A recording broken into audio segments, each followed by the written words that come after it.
Magandang hapon po. Andito po kami ngayon sa MUA po. Ito po yung bahagi po ng MUA. Kahit po umuulan. Makita lang po yung napakagandang view po ng MUA. Kasalukuyan po ay maulan po ngayon. At ayun po, masama pong panahon.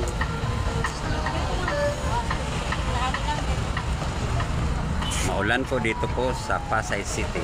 Nandito po kami ngayon sa MUA.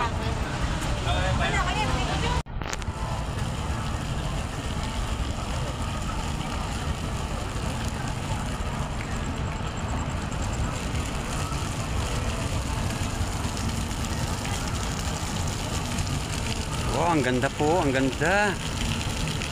Galing naman.